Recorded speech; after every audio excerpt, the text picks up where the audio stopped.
참 예수님, 오늘은 3월 8일 사순 제2주간 수요일입니다. 부활의 희망으로 고난을 이겨내는 영성이 아시아 복음화의 코드라는 제목으로 강론 말씀을 드리겠습니다. 나라는 민족의 몸이요 역사는 민족의 혼이라고 말합니다.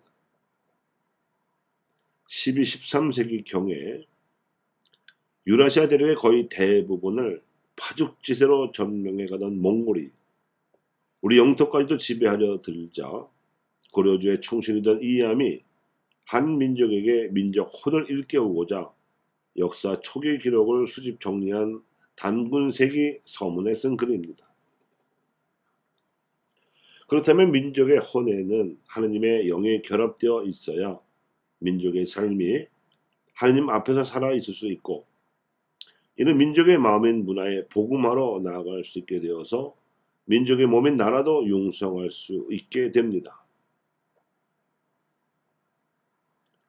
단군 이래로 참으로 오랜 세월 동안 하느님을 알고 하늘의 제사를 지내온 우리 민족에게 천주교인들은 예수 그리스도께서 계시하신 순환과 부활의 진리를 증거함으로써 참되게 하느님을 섬기는 방식, 즉 부활의 희망으로 고난을 이겨내는 영성을 알려주었습니다. 이는 현세적인 복을 비는 기복신앙에 그치지 않고 이미 무상으로 주어져 있는 하나님의 현존에 대해 먼저 감사하며 사회 공동선에 투신하는 은총이었습니다.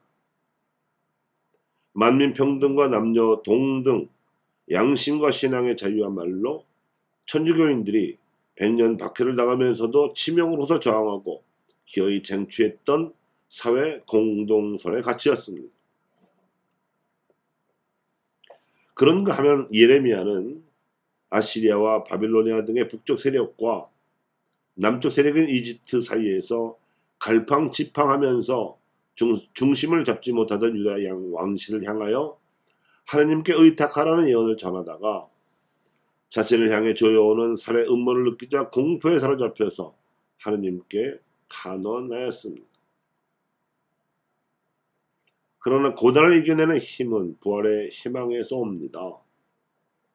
예수님께서는 예레미야보다 더 암울한 상황에서 예루살렘의 주류로부터 핍박을 받으시고 살해 위협까지 받고 계셨습니다. 그래서 백성에 대한 선포를 얼추 마무리 지으신 예수님께서 당신의 최후를 준비하시러 예루살렘으로 올라가시면서 제자들에게 순환을 예고하셨습니다. 하지만 부활 예고로 이어진 이 순환 예고를 제자들은 귀담아 듣지 않았듯 합니다.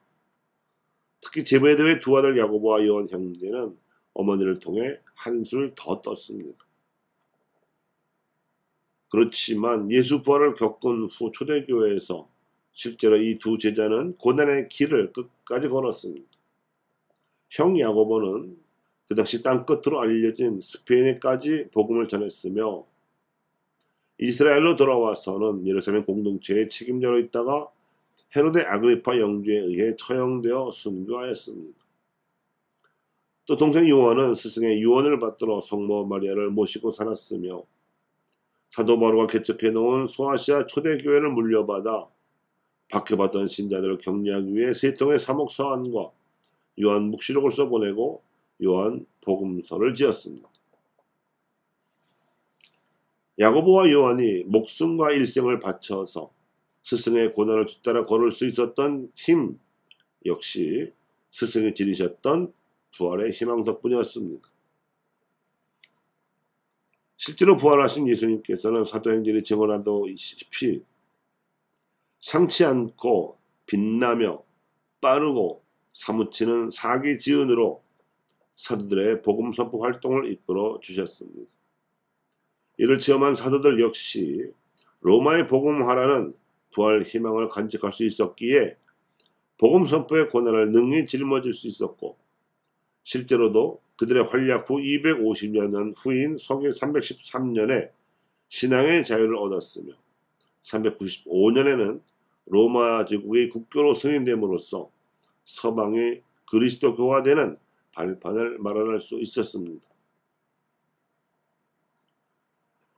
사도들에 의해 복음이 서방으로 향하면서 상대적으로 동방세계의 복음화는 늦을 수밖에 없었습니다.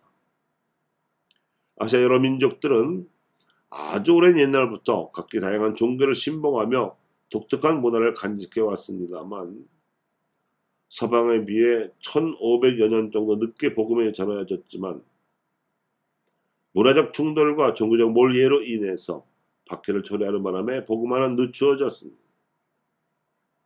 그 결과 가장 기본적인 공동선이라 할 수 있는 빈곤 극복과 민주화를 성취함에 있어서는 매우 무기력한 모습을 보이고 있습니다.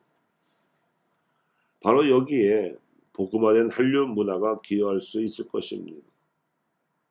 고난의 십자가 속에 숨어있는 영광의 부활을 보는 것이 그리스도 신앙을 증거할 수 있는 핵심 영성이기 때문에 우리 민족의 헌에 하느님의 영이 들어가고 그의 생기를 되찾은 우리 민족 문화가 우리나라를 비롯한 아시아 여러 민족들에게 빈곤 극복과 민주화라는 부활의 영광을 내다보면서 이를 위한 고난의 십자가를 짊어지는 영성을 갖추게 할 수 있다면 민족의 몸인 나라들이 진리와 평화를 누리는 복음화의 지평은 활짝 열릴 것입니다.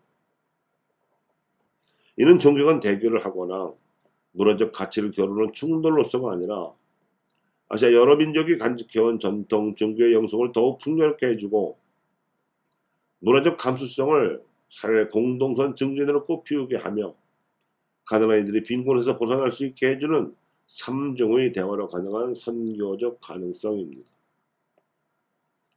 이렇듯 부활의 희망으로 십자가의 고난을 능히 짊어지는 영성이야말로 아시아의 복음화를 위한 핵심 코드입니다.